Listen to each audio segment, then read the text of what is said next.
You know, the other day, my wife and I were walking, and we had our kids with us, and one was on a bike, and so one's just doing things on a bike, other ones are walking around, we're in the street, and I'm sitting there, and I'm thinking, like, man, like, I love these kids. I do. No surprise, I do. I love these kids. And that right there has caused me some problems. It has caused me a few problems with the degree in which I love them. I was on that walk, I told her, like, I didn't even know the word anxiety existed before I had kids. Because what I'm saying is I love them, and so they're running around, and one's on a bike, and one's in a street, and, there's a few moments where I'm like, watch out for that car! Because I love my children, there's a problem there because of that loving relationship. It opens you up to pain. It opens you up to hurt. And all of you in here know this in one degree or another because all of you are in relationships, and some relationships are much stronger and much deeper, like parent-child, spouses. But friends, there's all different types of relationships. But the loving relationship, and where there is love, that love opens up a possibility, doesn't it? It opens up that possibility for ache, for pain, for hurt. Relationships just bring the capacity, the possibility of pain. That giving of yourself, that opening of yourself towards another. We realize that for there to be actual love, there's also this reality that there has to be actual freedom, right? Like, love can't be controlled or compelled or automatic. Love is inherently connected with the idea of freedom. For it to be love, I must freely open myself, give myself away. But then there also must be reciprocal. Because in my love, I can't make you love me. And so we understand freedom. And so I have to open, I have to give, I have to be able to receive, you have to be able to return it freely. And so love and freedom are just intertwined. They just go together. And that right there creates all this possibility and creates all this capacity for ache, for pain, for hurt. Because the freedom that's required in love creates that possibility that love can be refused, that love can be abused, that love can be betrayed.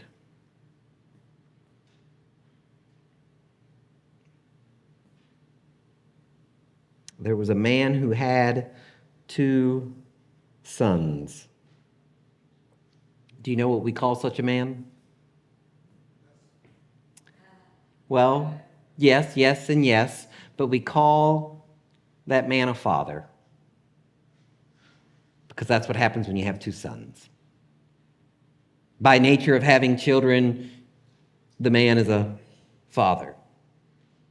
That word instantly clues you in to some form of relationship. If I say there's a man, you don't know anything.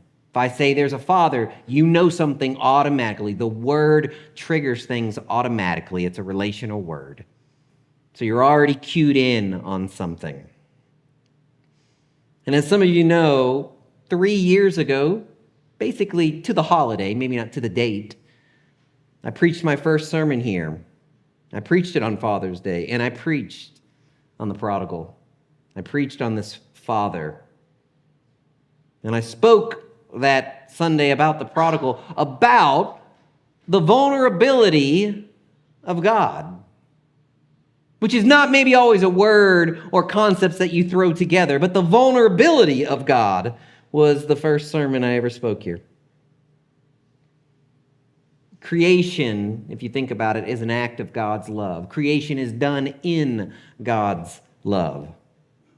And his love for creation, and if we get very specific, namely his prized creation, humans, his image bearers, that creation just in love and for love creates the possibility, creates the capacity for hurt, for ache, for pain. And I spoke on that God opens himself up. And the story of the prodigal, and the point 3 years ago, is that capacity is like for pain, for hurt, for ache. It's real, and guess what? All of you know about it. All of you have experienced to some degree of this. But the story of the prodigal reminds us, when we think about God first and foremost, that the pain and that the ache and that the hurt is real, but it's not the last word. And that's so important. The pain and the ache and the hurt, it's not what sums up the story. It's not what characterizes everything. It's never the last word. There is more than pain. And today we return to this story, my favorite story in the Bible. I still believe that it's one of the clearest windows that Jesus provided when he's telling his parables and his stories into the heart of the Father. There was a man who had 2 sons. And by the fact that he had 2 sons, by the fact that he's in a relationship with his kids, there's a possibility for pain.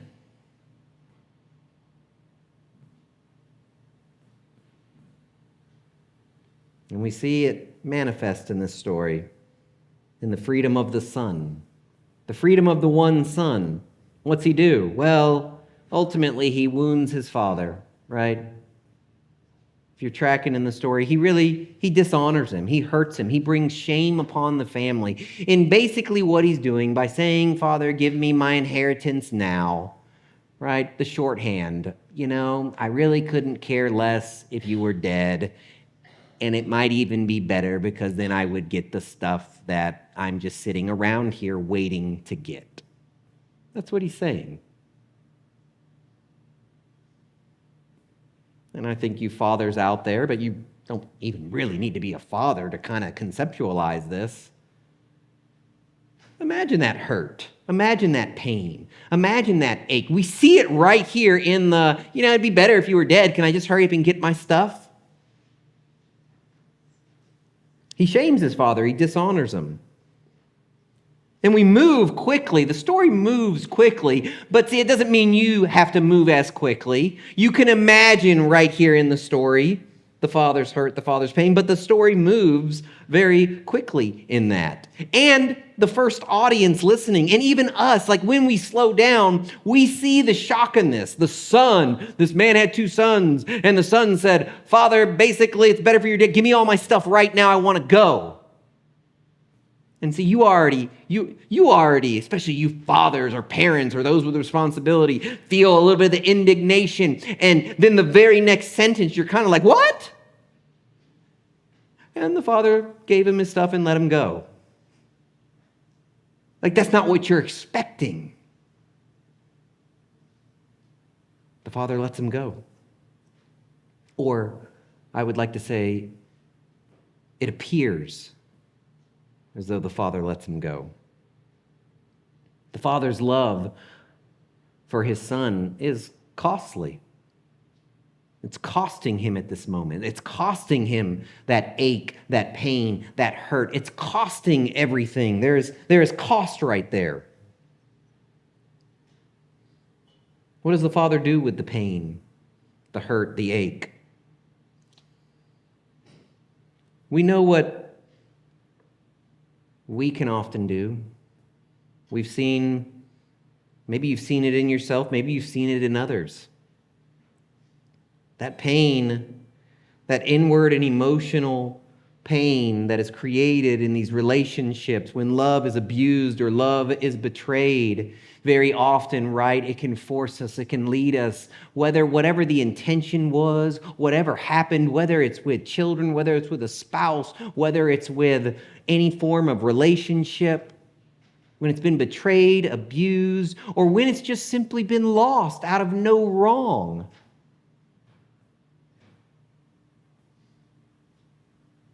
Because we feel the ache when a spouse or a friend passes away, the loss of it, just whatever capacity is, we know, and then we know what can often happen, the inward drift.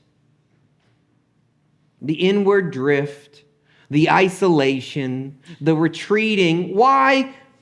A lot of times, because that pain and that ache is so real. It's so affecting in every area of the life. It touches usually everything about us. And it's just that simple preservation mechanism.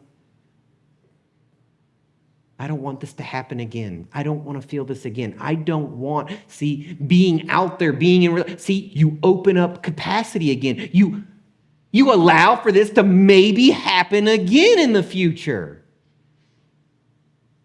And so it's just natural a lot of times, maybe even without a lot of thought. I don't like this ache. I don't like this pain. And you can see that inward drift. You can see that isolation when relationships don't work out, when love is not in that reciprocal.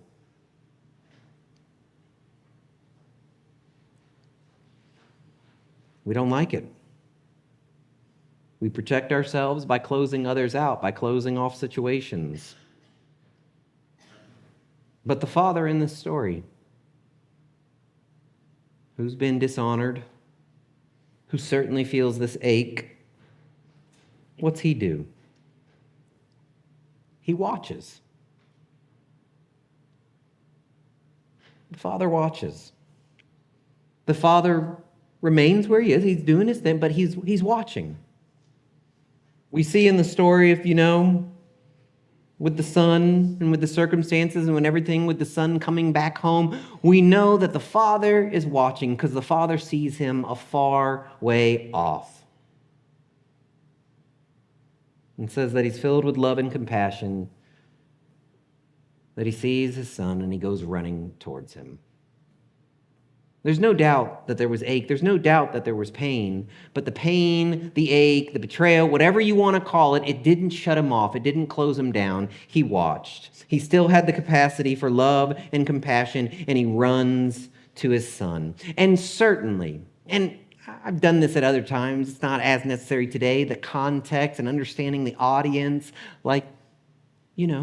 people may have seen him run, and that was very shameful for a man to run in his day and age. But think about the crowd, right?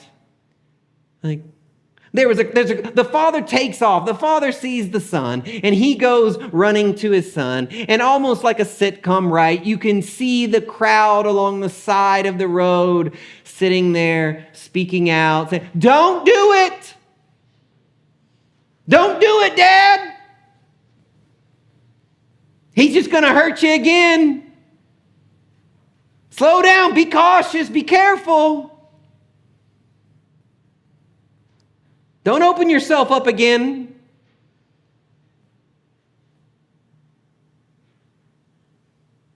And so we know the crowd and we know what they're saying because if we're honest, we are the crowd. We say those things. We know those things. Be careful, be cautious, don't open yourself up again.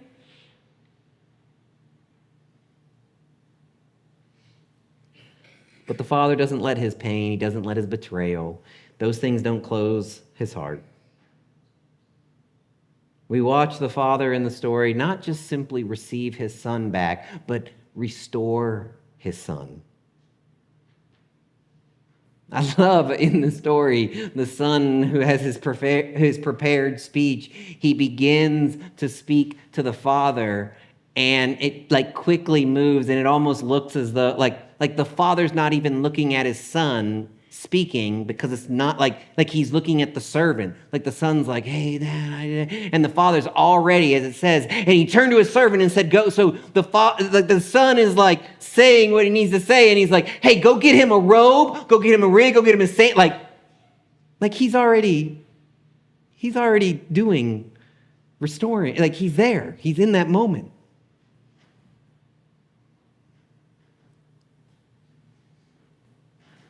The son comes home to ask, I just want to be one of your servants. But that's not what the father does. Because the father makes sons. The father makes sons and daughters. And then what's next? Well, the father sets his table. He sets a table. He says, go and get that calf because they're going to have a meal. He sets the table because now we're going to have the communion of relationship, the celebration of excitement, the fellowship. That's where it moves. It moves to the Father who watches, to the Father who restores, to the Father who sets the table, because the Father is the one that is providing. The son has hunger. His hunger is driving him home, right? We see in the story. Well, the father knows how to satisfy that hunger. And the father sets a table. Communion, celebration, fellowship. It's why with this message, I said, let's do our own reenactment of the table.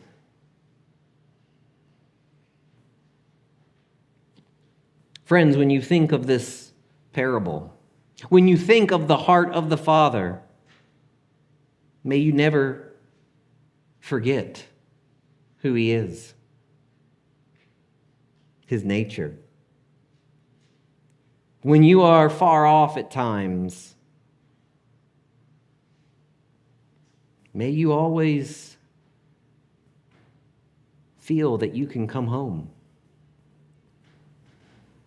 When the shame speaks loudly in your life, may you hear that grace is always louder. When pain and ache drive you away and inward and turn yourself in on yourself, may your eyes see that there is a banquet table that has been provided for everything that you need. Christ is always enough. Grace is more real than you realize. And guess what? The Father still runs. He still restores. And He still provides the things which you really hunger for. Grace. Grace chases us. Grace restores us. But grace is that same thing that doesn't just leave us, that it changes us, it transforms us, it satisfies the needs. We conclude today at the table. The gospel is not just announced and proclaimed. The gospel is given and the gospel is received. One of the simplest acts to tie all of these things together is at the table that the church can reenact, that the church can symbolize that it's God's table. It's not the church's table. It's not man's table. It's God's table, and God has prepared a table, and there's nothing that you do to earn it. There's no status. There's no hierarchy. All we can do is walk to it, and all we can do is have open hands. And guess what? The Father takes joy in providing you with what you need. He enjoys it.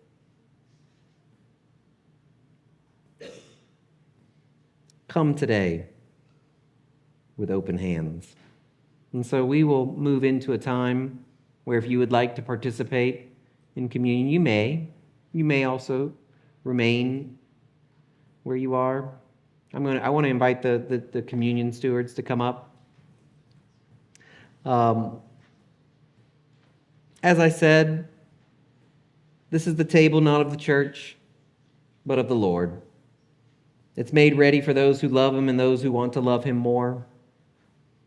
You may come, you who have much faith, and you who have little. You who have been here often, and you who may be here for the first time. You who have tried to follow, and you who have failed. You're always invited, because it's the Lord who invites you. It's often said that the ground at the foot of the cross is level. I would say that is true at the Lord's table. The ground is level. We all come on the same footing, with the same amount to offer, which in one sense is nothing, and in the other sense is your life.